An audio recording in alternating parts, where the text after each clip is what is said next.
Ketika Nabi Ibrahim alaihissalam hendak pergi, Siti Hajar mencoba menahannya dan berkata, "Wahai Ibrahim, kemana engkau hendak pergi? Apakah engkau akan meninggalkan kami di sini tanpa bekal untuk mencukupi kebutuhan kami?" Nabi Ibrahim tidak menjawab dan tetap beranjak pergi. Siti Hajar pun kembali bertanya, "Apakah Allah yang memerintahkanmu melakukan hal ini?" Nabi Ibrahim pun menjawab, "Ya, Allah lah yang memerintahkanku." Siti Hajar pun kembali berkata, "Kalau begitu Allah tidak akan membiarkan kami." Mendengar jawaban Siti Hajar, Nabi Ibrahim pun akhirnya pergi dari tempat itu. Setelah melewati sebuah bukit, hingga tak terlihat oleh Siti Hajar dan anaknya Ismail, ia pun berbalik.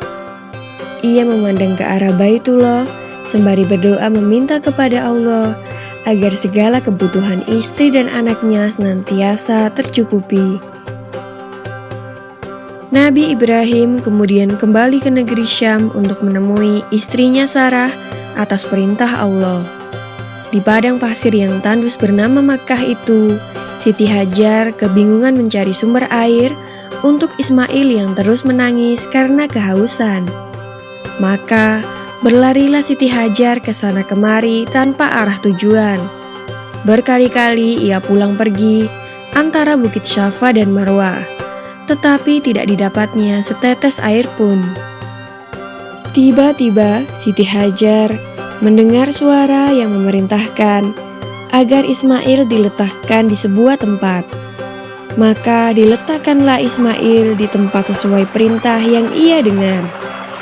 Dengan izin Allah Subhanahu wa Ta'ala, kaki bayi Ismail yang menghentak-hentak itu seketika muncul mata air dari dalam pasir dengan derasnya. Lalu Siti Hajar pun segera meminum sepuasnya dari sumber mata air itu, dan Ismail pun berhenti menangis. Tak lama kemudian, mata air itu makin melimpah.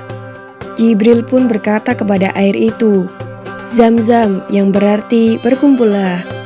Maka dengan izin Allah, mata air itu mengumpul.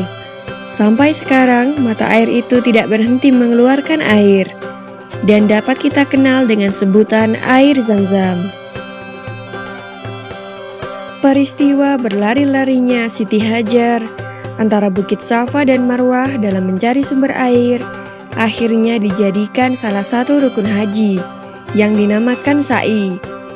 Para muslim yang menjalankan ibadah haji diwajibkan berlarian kecil sebanyak 7 kali antara kedua tempat itu. Kemudian datanglah suatu rombongan kafilah Arab dan suku Jurhum yang kebetulan sedang kehausan dan mencari-cari air. Sampai di kota Mekkah, tiba-tiba mereka melihat burung-burung yang sedang berterbangan di atas suatu bukit. Mereka menduga pasti ada sumber air di tempat burung-burung itu. Dan ternyata dugaan mereka benar. Di tempat itu, mereka dapati Siti Hajar dan putranya Ismail berada di tepi mata air yang jernih dan makmur. Maka orang-orang Arab itu menemui Siti Hajar dan memohon izin untuk mengambil air dari tempat itu. Siti Hajar mempersilahkan dan minumlah seluruh anggota kafilah itu dengan puas. Setelah sekian lamanya, kemudian Nabi Ibrahim datang ke Mekkah untuk menjenguk istri dan anaknya.